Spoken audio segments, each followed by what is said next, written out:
gruesa y proteína, ya lo hemos visto, ¿ya? Lo que queremos ver es la detección de antígenos parasitarios, ¿ya?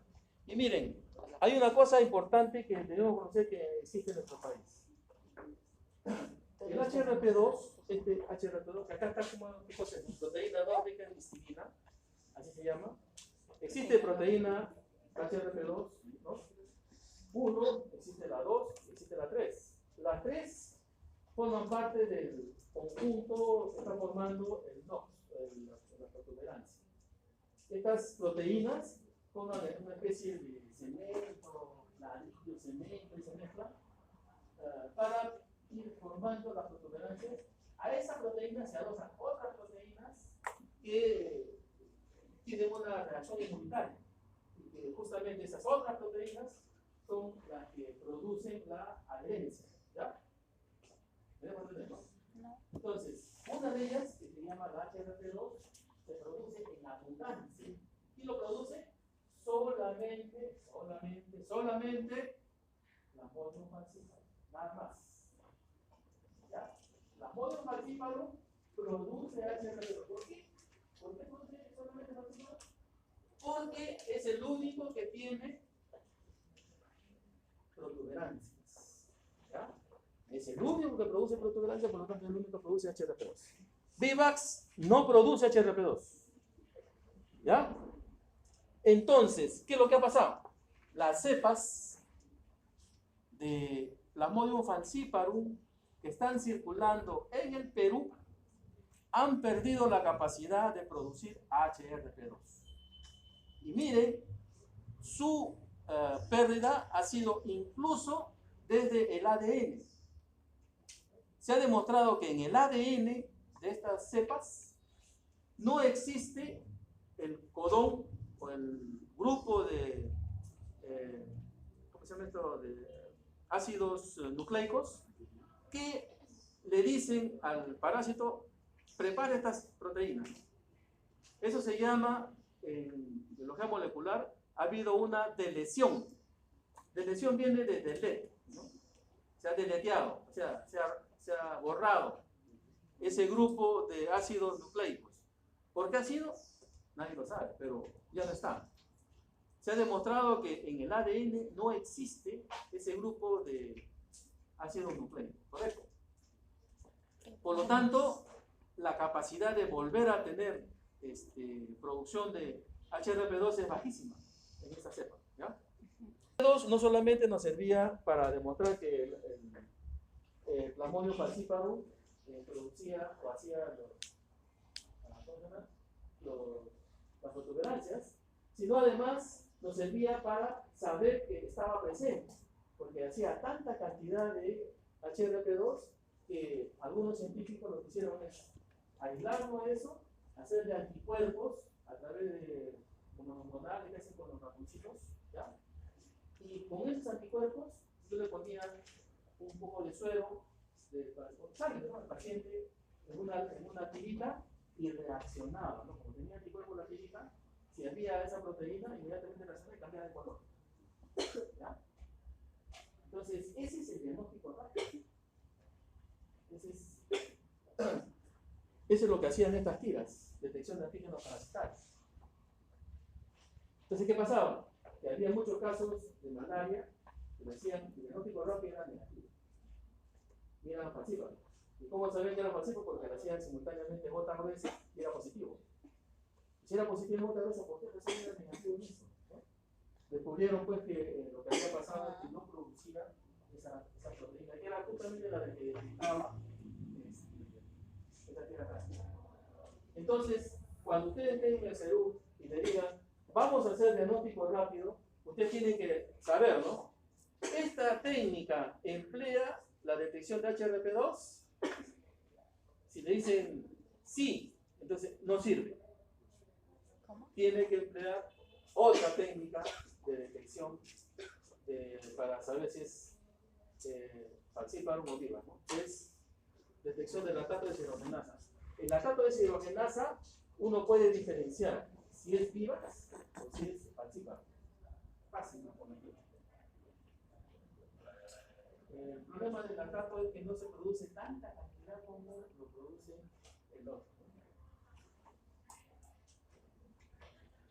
Y miren ustedes, la sensibilidad de esta prueba, o de esta prueba, ¿no? Cualquiera de las dos, es más o menos la sensibilidad de la gota gruesa, es decir, puede detectar concentraciones de parásitos no más del 100 parásitos por microlitro. No menos de 100 parásitos por microlitro, es decir, menos de 100 parásitos por microlitro no detecta, sale negativo. Como si fuera una gota gruesa, igualito. O sea, eso no reemplaza a la biología molecular. Que la biología molecular todavía detecta mucho más, menos concentración que lo que estamos hablando. ¿Ya? ¿Estamos? No, yo no hablo difícil, ¿no? Hablo mucho, hermano. Entonces, ya tenemos claro, ¿ah? Para hacer diagnóstico de antígenos parasitarios, solamente detección de LDH, ¿ya? Pregunta examen en el Perú.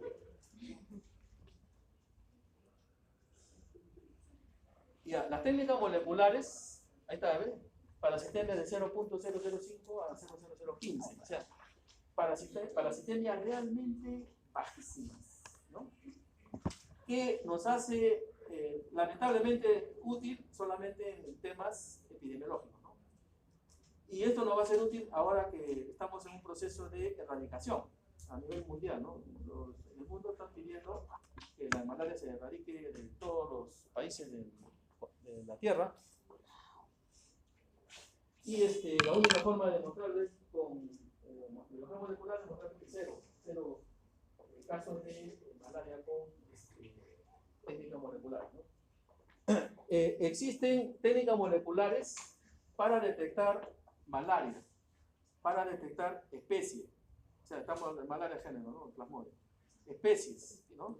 Y dentro de las especies, incluso si hay resistencia, no hay resistencia, yo con una técnica molecular puedo buscar justo ese codón que le estoy mencionando, que es específico para hacer resistencia a la cloroquina, por ejemplo.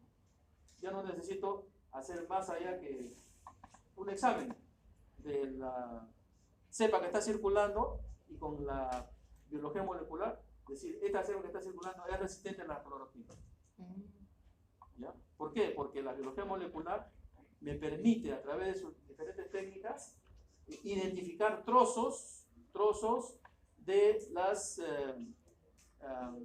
cadenas de ácido nucleico que puedan tener los ADN, de los diferentes patógenos que pueden estar circulando en el país. Incluso en los hospitales, las cepas de gérmenes que tienen resistencia, yo puedo, a través de la biología molecular, saber antes de hacerle cultivo si esa cepa es resistente o no.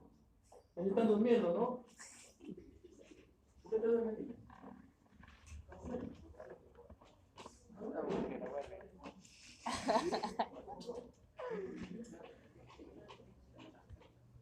¿Estás pensando o estás fumando?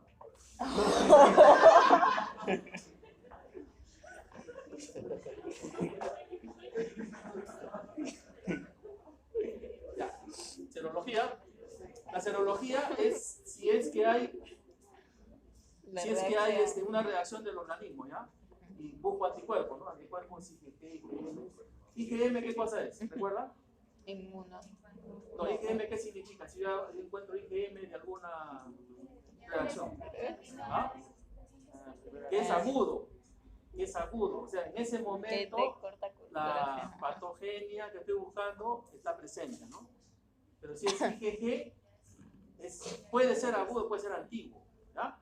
Puede ser una respuesta de memoria que ya alguna vez tuvo contacto, ¿ya? Entonces, para eso sirve la serología, ¿ya? Yo puedo hacer a partir de estos cambios, si es IgM, IgG, si hay una reacción del organismo a esas enfermedades. En el caso de malaria, no nos sirve para hacer diagnóstico de enfermedad inmediata. Nos sirve solamente para hacer estudios epidemiológicos, nada más, ¿ya? ¿Estamos? ¿Quiénes nos sirve para hacer estudios de casos de agudos? Nos sirve la gota gruesa, y el LDH. ¿Ya? Nada más. ¿Ya? Estamos, ¿ah? Chagas. ¿Ya? Ahí está su ubicación. Ya, la enfermedad de Chagas es una enfermedad que es producida hasta 11:40.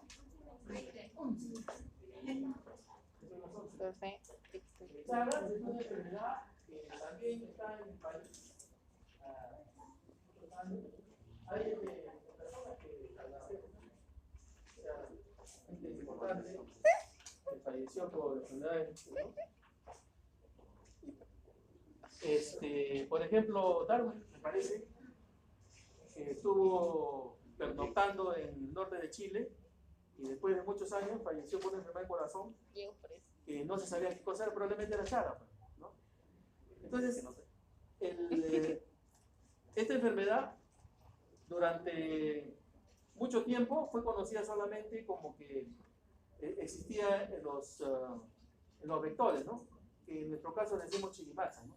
Chagas se encontró en los chirimachas de Brasil, encontró el trepanosoma y le puso trepanosoma cruzi, ¿no? En razón a su profesor, Osvaldo Cruz, ¿no? Pero no diagnosticó la enfermedad. Él dijo, este trepanosoma probablemente produce alguna enfermedad en la población donde está este vector. ¿Correcto? Algunos años después aparecieron casos en los cuales se acordaron del profesor Chagas, donde existía, y le pusieron la enfermedad de Chagas, ¿no? Por eso. Pero miren, este fue el primer caso de una enfermedad que antes de saber qué es enfermedad, Ya sabe. ¿cómo se llama? El Parásito que producía la enfermedad, antes de la enfermedad. Eso fue en 1920 más o menos. La idea es que el Chagas es un trepanosoma que tenemos nosotros en Sudamérica, ¿ya? Hay otros trepanosomas que están en otra parte del mundo, ¿no? En África hay un trepanosoma muy famoso, el trepanosoma gambiense, que produce otra enfermedad que se llama enfermedad de sueño. Que en nuestro continente no existen los vectores que se adapten, porque han venido personas de África, de esa zona, probablemente con enfermedad de sueño, pero aquí no han pegado, no han hecho endemia, ¿no? Probablemente ese trepanosoma necesite un vector específico, ¿no? Allá es lo que le llaman la mosca CC, ¿no? Que es en realidad un mosca roja, no es una mosca, sino es un ¿cómo se llama?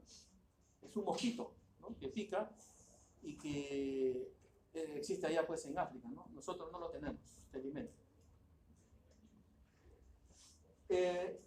La forma de transmisión de la enfermedad de Chagas es a través de la contaminación, ¿ya? No es a través de la picadura, sino la contaminación de el paciente que es picado por un triatomino. El triatomino tiene las formas infectantes, que es un tripomastigote, que es un tripomastigote metacíclico, así se llama, que está en el intestino posterior del triatomino, que al alimentarse es tan voraz el triatomino que desocupa todo su intestino para poder seguir jalando sangre, ¿no? Y llenarse hasta saciar, hasta más, ¿no? Desde la etapa de ninfa incluso, ¿no? Entonces, este parásito, mejor dicho, este triatomino, al eliminar a través de inyecciones trepanosoma, la persona siente, ¿no?, una picazón, se rasca y el trepanosoma, a través de la picadura del triatomino o a través de los arañazos que produce el rascado, se introduce en el organismo. Y ese trepanosoma inmediatamente se va hacia el órgano blanco en el organismo, que es el músculo de todo el organismo, el músculo cardíaco, músculo de los intestinos. Y aquí desarrolla un proceso, subiendo el mioncito, desarrolla un proceso de crecimiento en forma de nidos. Nidos en donde el tripomastigote pierde el flagelo y se convierte en a mastigote. Entonces, lo que existe a nivel de los músculos, tanto del corazón como de los intestinos, es nidos de mastigote, que están involucrando no solamente el músculo, sino están involucrando en las proximidades en donde existe la conexión entre el músculo y los nervios, ¿no? De toda la inervación simpática y parasimpática, ¿no? Eso hace pues que al final el músculo, el órgano se relaje. Ustedes saben que el corazón, al hacer el latido cardíaco, es una reacción que no está controlada por el organismo, es un músculo que nosotros no podemos controlar. Pero al perder la conexión, ustedes van a ver que justamente una de las patologías importantes antes de hacer el MEGA son patologías de problemas de la conducción, conducción cardíaca. Ustedes van a ver que el corazón pierde esa tonicidad y conforme pasa el tiempo, esa tonicidad va siendo cada vez más débil hasta que le gana el volumen de sangre que existe y el corazón crece, ¿no? Es lo que se llama el megacardio, ¿no? Y cuando crece tanto, que son esos justamente los pacientes susceptibles de ser trasplantados, ¿no? En el Perú, en América, los trasplantes justamente es a partir de pacientes infectados con Chagas, ¿no? Con tripanosoma. Estas nidos de mastigote, conforme transcurre el tiempo, van soltando de manera regular, pero no constante, ¿no? Sino de manera, ¿cómo le digo? De manera no sistemática, sino de forma aleatoria, va soltando tipo mastigotes. Y esos son los que finalmente son los que van a afectar otra vez al triatomino. El triatomino lo ingiere y en el intestino medio se transforma en promastigote. Y el promastigote finalmente pasa al intestino posterior con tripomastigo, como tripomastigo. Entonces, ese es todo el ciclo que involucra el tripanosoma cruzi. ¿Correcto? En ese proceso es que se producen durante muchos años ¿Del triatoma qué pasa? los megas, ¿no? Megacolon, ¿qué cosa es? Crecimiento del intestino grueso. Megacardio es el crecimiento del corazón, ¿no? Megaesófago es el crecimiento del esófago. ¿Del triatoma pasaba qué? ¿Qué? ¿Del triatoma quién pasaba? En el intestino medio, ¿cuál era? Para más que Promastigote. Ahora, el promastigote normalmente nosotros lo vamos a encontrar también en cultivo, ¿no? Cultivo de Trypanosoma cruzi. Y se decía que el promastigote no infectaba. Sin embargo, a partir de las experiencias que han vivido en estos últimos años, en accidentes de contaminación, tanto en Brasil como en Venezuela, fundamentalmente, pues hay gente que reporta también que esto ha sucedido en Colombia y en Ecuador.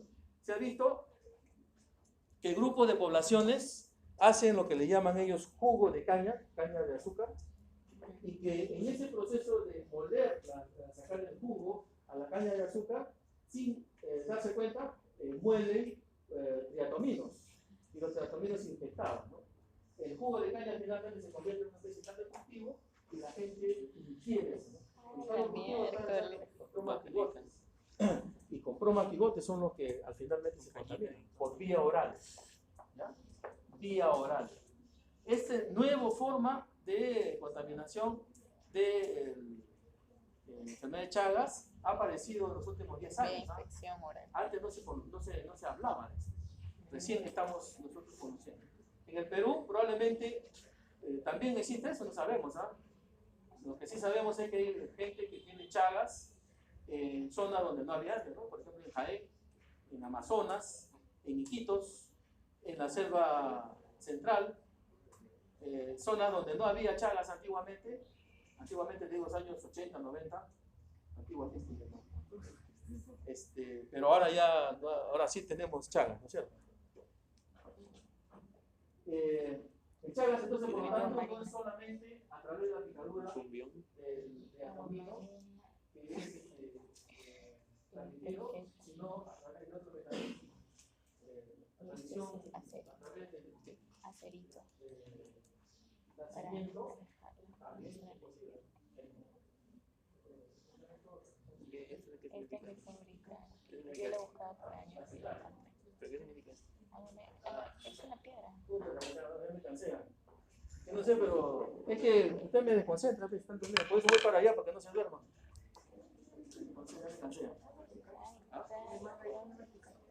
Vertical, ahí está. Vertical. Se me van las palabras. Entonces, el tripanosoma es una enfermedad que puede ser transmitida de muchas formas. Trasplantes, transfusión sanguínea. Actualmente hay las normas de transfusión sanguínea obligan a que una bolsa sea, digamos, evaluada si tiene o no tiene anticuerpos contra Chagas. ¿Ya? ELISAs, se hacen ELISAs para Chagas también. ¿Ya? Aquí tienen ustedes lo que hemos hablado. Perdón, epimastigote. Tripomatigote, epimastigote, amastigote. Pero no era no era pro. Acá está. No, epi es. Estoy cansado, pero ya ustedes así confundir.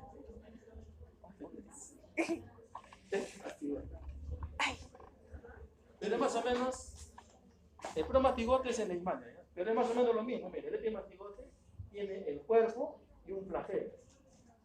¿Ya?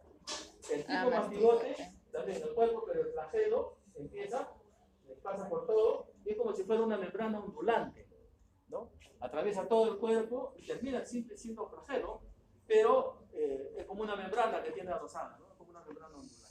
Y eso se va a ver cuando ustedes hagan un examen de sangre, flotis, pueden verlo fácilmente, con una gota gruesa, ¿no? Pueden verlo fácilmente en lo que es el flagelo o la membrana ondulante que estamos mencionando. Aquí están los vectores que están involucrados en esta enfermedad. Aquí, estos son los tres géneros involucrados, ¿no? ¿Recuerdan ustedes lo que hablamos RTP? ¿Ah? ¿Se acuerdan? Ya sí, RTP. R. Lejos. T. Está en la mitad del ojo y la punta está en la mitad. RT. ¿Se da cuenta? Y P está pegado al ojo. ¿Se da cuenta? ¿Estamos? RTP, ¿eh? RTP, ¿ya? Acuérdense, ustedes fácil, le ponen la cabecita ahí, ustedes pueden hacer el examen, ¿ya? Fácil, ustedes van a ver ahí qué es la diferencia. Basta que digan ustedes el género, no necesitamos la especie, ¿ya?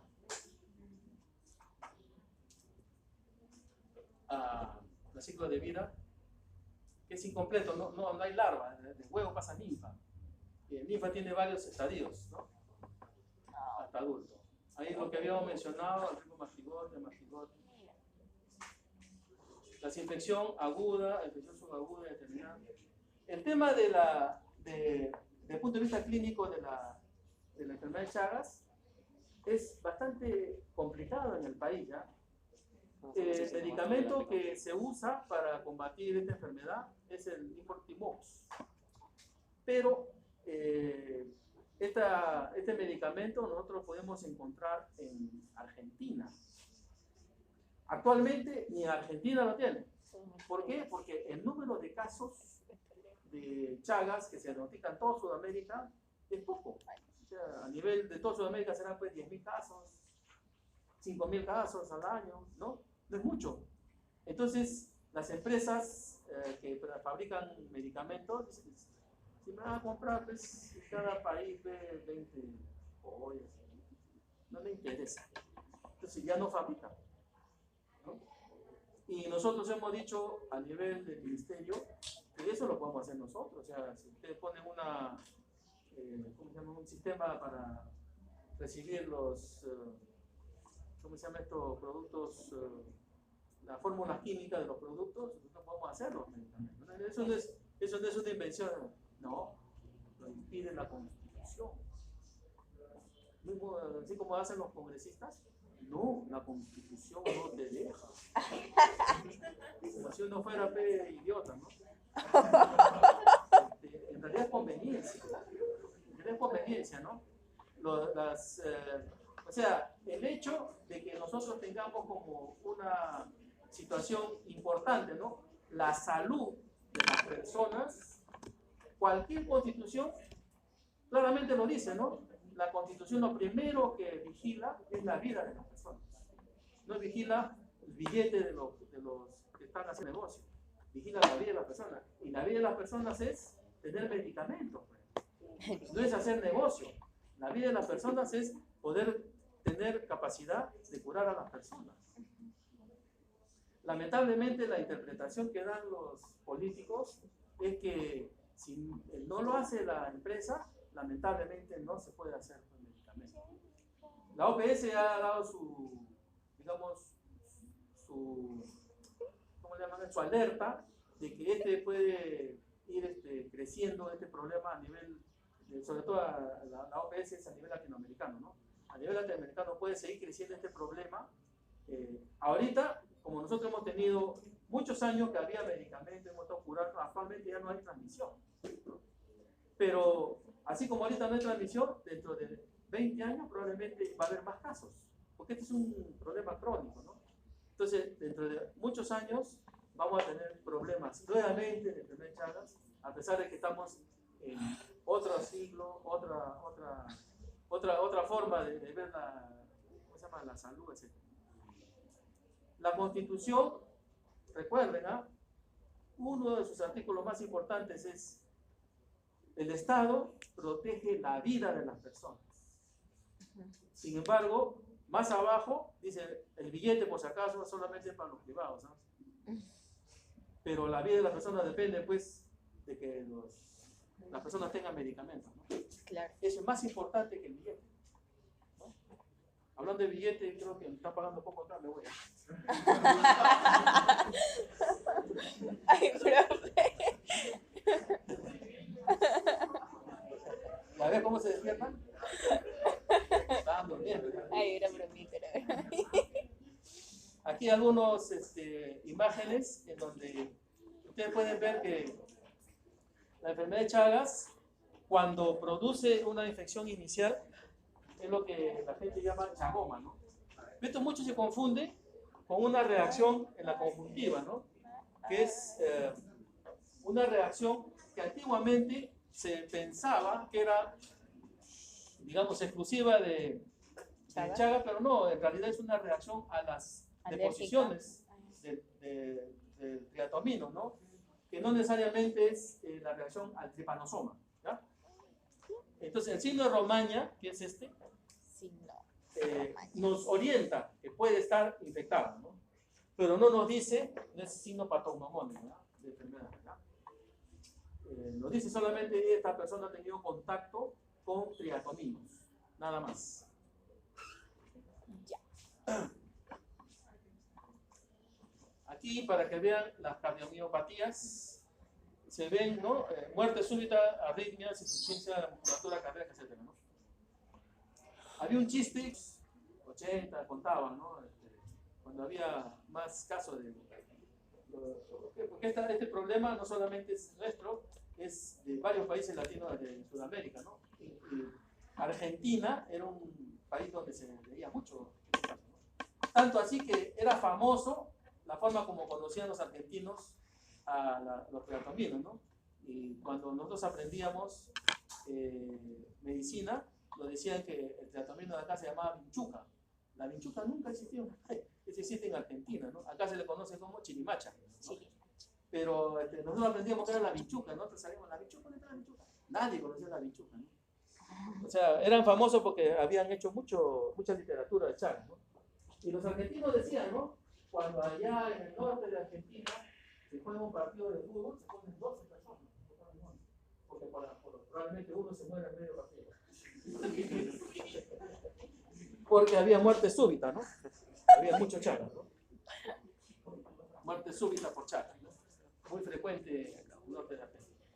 Pero ya, como digo, ya ha disminuido eso. Aquí para que vean ustedes el esófago, miren ustedes el esófago normal.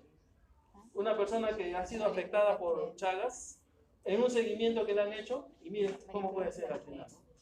O sea, hay tanta dilatación que ya es un órgano inútil, ¿no? Para poder ejercer su función, ¿no? El paciente al final puede con desnutrición, ¿no? No puede alimentarse. Y el megacolon, ¿no? Es donde hay un crecimiento del colon y eso puede producir incluso torsiones, y eso al final hay muerte por se llama obstrucción No intestinal. te le creo. Megacolon. Esto va a hablar serio. Laboratorio. Miren, el portador, que es lo que actualmente nos preocupa mucho, solamente lo podemos detectar con pruebas que son, ¿cómo se llama?, de PCR, y algunas pruebas serológicas, como es el ELISA y el IFI. ¿Ya?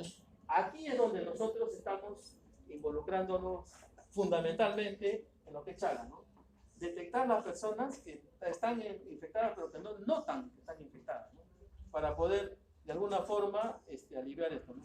Les decía, por ejemplo, que el tratamiento que nosotros dábamos en las fases agudas, se decía que no daba ningún efecto en la fase intermedia o crónica, pero al final en estudios seriados que han hecho en otros países, al final demuestra que de todas maneras hay una recidiva, perdón, hay una disminución del compromiso clínico con el tratamiento a estos pacientes que están en la forma intermedia, ¿no? Ahorita están en ese proceso, ¿no? El problema es que no hay medicamento. Y aquí para demostrar que el Chagas existe pues en nuestro país incluso de antes de la época española, ¿no? Esta es una momia que se ha encontrado en la zona del Chinchorro, en Chile. Es una momia. Pero que ese era peruano, pues, ¿no? Ese era, por eso decimos que en el Perú existe Chagas de ese tiempo, ¿no? Y esta momia tiene, ¿cuántos será? 5.000 años, ¿no? 5.000, un poquito más, pero 5.000, 6.000 años, ¿no? Y tiene pues Chagas, ¿no? Entonces en esa zona ya había Chagas antes de la llegada, mucho antes de la llegada de los españoles, ¿no? Antes de la llegada de los incas incluso, ¿no? Como les decía, en esa zona aparentemente Darwin pernoctó durante un tiempo largo, un mes, 2 meses, y finalmente murió a los años de una enfermedad rara en el corazón, ¿no? Probablemente de Chagas. Ay, que la comí. Leishmaniosis. Uy, ya repito. La leishmania en el Perú solamente tenemos las formas cutáneas, ¿ya? No tenemos las formas de leishmania visceral. Sin embargo, hay los países limítrofes que tienen leishmania visceral. Estamos olvidando. Una especie de leishmania está cerca del Perú, es la leishmania infantum, ¿ya? Está en Brasil, está cerca de Madre de Dios. Se ha investigado, se han encontrado perros de vigilancia que tienen leishmania infantum, ¿ya? En el Perú existen 2 leishmanias cuyas formas clínicas son muy claras, ¿no? Una es la cutánea pura, la UTA, y la otra es la mucocutánea, que está en la selva. Las leishmanias están involucradas con la... No sé, es espanto. Con la mucocutánea son todas estas, y las cutáneas son todas estas, ¿correcto? Y la transmisión es realizada a través de luxomias, ¿ya? La luxomia, recuerden que es el flebótumo del Nuevo Mundo. En Europa se llama flebótumos así, acá se llama luxomia. En el Perú, las luxomias que están en la zona de altura se les llaman no, ¿quieres? Hasta las 11:40, ¿no? 20. ¿No tienes clase después? Ya, rapidito, ¿eh? La cutánea, la visceral, como decíamos, está el calazar. Existen, ¿cómo se llama esto? Reservorios, ¿ya? Ya, este es un huaco que tiene más de 5.000 años. Demuestra que había leishmania también en el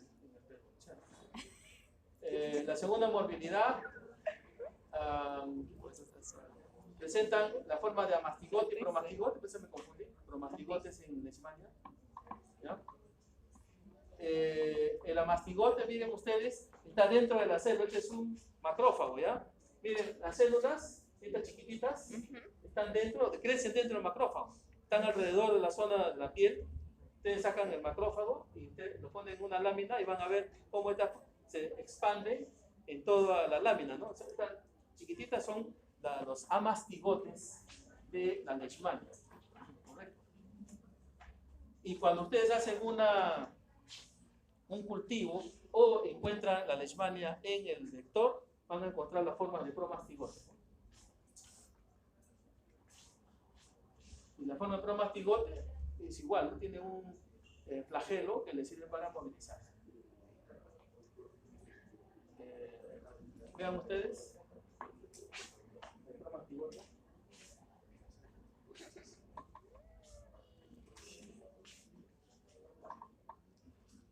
Aquí en cultivo, promastigotes en cultivo, en forma de rosácea, ¿no? Acá tienen ustedes el vector, ya lo hemos visto ya. Y algunas formas clínicas, ¿ya? Miren ustedes. Normalmente la UTA, cuando uno lo ve en la cara, dice, ah, este es UTA. La cara, las orejas, ¿no? ¿Por qué? Porque normalmente es digamos, una enfermedad que es adquirida cuando yo estoy abrigado y lo único que dejo es la cara, ¿correcto? Pero cuando estoy en la selva, dejo todo el resto, ¿no? Entonces, yo lo primero que pienso cuando veo una lesión así, en piernas o en tórax, esto no es UTA, esto es enpundia. Probablemente ahorita lo ven ustedes como una úlcera, pero en el transcurso del tiempo esto va, digamos, a curarse, pero en el transcurso del tiempo puede aparecer una lesión en la orofaringe, ¿no? Que se convierte ya en la forma cutánea mucosa. ¿Ya? Aquí para que vean, ¿no? Esta es una forma ¿no? Esta ya mucosa que se ha infectado. O sea, vean ustedes cómo están inflamados los labios, la nariz, y posteriormente ha habido una infección secundaria.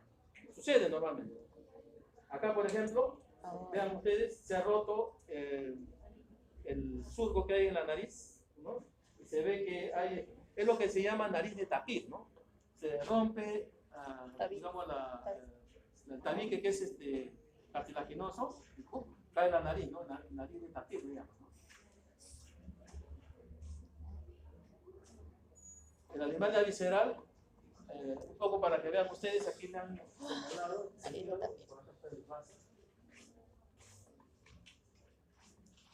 que mueren desnutridos.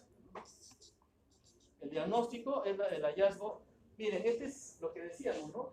Yo hago un raspado de las heridas de donde está la úlcera y busco la parte no sangrante, ¿ya? La parte linfa. Y allí voy a encontrar los macrófagos con una enorme cantidad de amastigotes. La leishmania en sí no es el problema es las contaminaciones que hay alrededor de la herida de la leishmania. Mientras más tiempo permanece contaminado, más se expande la leishmania. Si yo logro controlar la infección secundaria de una lesión con leishmania, esta rápidamente se va a sanar, ¿no? Por esa razón, en algunos países existe lo que llaman el quemado o la quema de las lesiones con leishmania, ¿no? Con unos alambres, con unas pilas, hacen una especie de arco eléctrico y queman la lesión. Eso hace que finalmente se muera leishmania y la contaminación desaparece. No, qué cosa es. Si ustedes están en la selva, o están en y ven un paciente con una lesión ulcerosa, si esa lesión la mantienen limpia y no le dan tratamiento, esa lesión finalmente va a curar. Porque digamos, la contaminación, la infección secundaria es lo que mantiene la lesión. Usted le puede dar tratamiento también contra la leishmania y va a curar. Pero si puede mantener la lesión limpia, sin contaminación, le va a curar. O sea, la leishmania cura sola, con agüita. Nosotros decíamos mucho, con agüita yo puedo curar la leishmania. Salud. Si es una lesión en piel que es susceptible de ser espundia, allí no se confíen en curar con agüita. Tienen de todas maneras que curar esa leishmania con medicamentos de mucha más ¿cómo se llama? Acción que simplemente mantener limpia la lesión. ¿Por qué razón? Porque si no actúan directamente contra la leishmania, esta va posteriormente a aparecer metastasis en la región orofaríngea. Para que vean ustedes, estos son los reservorios. Estos son unos niños con lesiones en la cara. Aquí para que vean ustedes la lesión metastásica en la nariz y en la orofaringe, ¿no? Ay, pobrecito. Es donde, no he traído las más feas, ¿sabes? Pero que ya es asqueroso ya. Pero para que vean ustedes que realmente así es, ¿no? O sea, ustedes a ese paciente lo examinan en piel y van a ver que tiene probablemente una lesión cicatrizada ya en alguna parte del cuerpo, ¿no? La pierna, el tórax. Pero aparece a los 2 hasta 15 años, aparecen lesiones de esa naturaleza. Estas formas, que normalmente las veíamos en África, que es una lesión así granulomatosa, han comenzado a aparecer en el norte del Perú, ¿no? Hay una leishmania que se ha metido, es una leishmania colombiana. Está apareciendo casos de esta forma, ¿no? Que es una leishmania muy agresiva, ¿no? Felizmente tiene tratamiento y se puede controlar, ¿no? Ahí está otra imagen de leishmania que está en África. Nosotros no lo tenemos. Y esta es la forma visceral, ¿no? Vean ustedes, una población completa, ¿no? De personas del África, ¿no? Miren ustedes, es como si todos fueran igualitos, ¿no? Este es un adulto que probablemente tiene 60 años, pero miren ustedes, la capacidad de todos ellos es más o menos la misma en ese sentido, ¿no? Por la emaciación que produce las formas viscerales, ¿no?